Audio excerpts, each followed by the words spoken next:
has reached approximately to 1.46 billion as of 2025. Now, the unemployment rate of India is high, and as the population increases day by day, the unemployment rate decreases. In least development countries, the rate of growth of population is very high.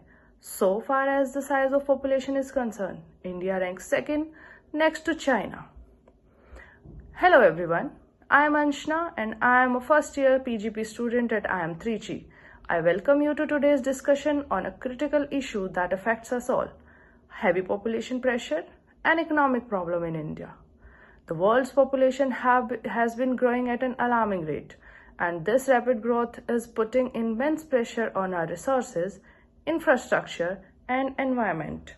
Today, we'll explore the problems caused by heavy population pressure, discuss some amelioration measures, and examine the barriers to implementing these solutions. So why are we so concerned about this?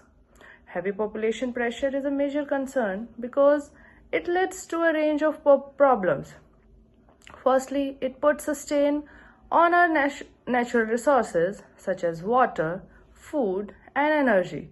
This can lead to scarcity, increased competition, and conflict our resources.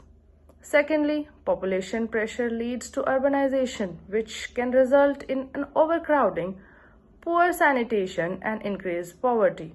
Finally, the population growth also contributes to environmental degradation, climate change, and loss of biodiversity. We have a very high level of birth rates and a falling level of death rates.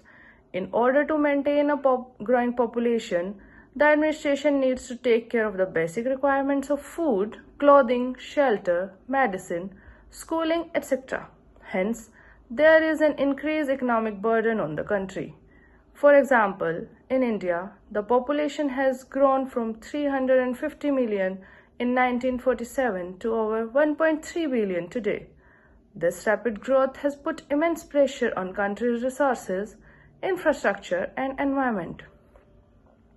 Ameliorative measures and timeline. So, what can we do to address the issue of heavy population pressure?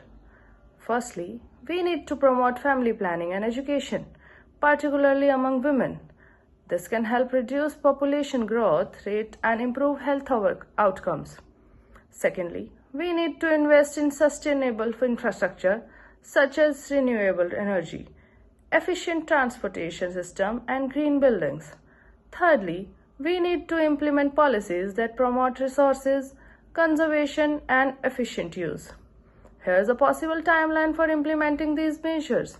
Short term, 2025 to 27, we can launch public awareness campaign on family planning and education, invest in renewable energy and energy efficient infrastructure. Midterm planning can be 2027 to 2032, where we can implement policies to promote resources, conservation, and efficient use, invest in sustainable transportation system and green building. For the long-term planning, which can be 2032 to 2040, we can achieve universal access to family planning and education, transition to 100% renewable energy, achieve significant reduction in resource consumption and waste. So, what are the barriers and historical references to such problem? However, implementing these measures is not without its challenges. One major barrier is the lack of political will and commitment to addressing population growth. Another barrier is the restraint from certain groups who may view family planning and education as a threat to their culture or religious values. Historically, population growth has been a concern for centuries. In the 18th century, Thomas Malthus warned about the dangers of unchecked population growth. In the 20th century, the Club of Rome's report, The Limits to Growth, highlighted the need for sustainable development and population control. Despite these warnings, population growth continues to be a major challenge. It's time for us to take action and work towards a more sustainable future. In conclusion, heavy population pressure is a critical issue that requires immediate action. We need to promote family planning and education, invest in sustainable infrastructure, and implement policies that promote resource conservation and efficient use. Thank you.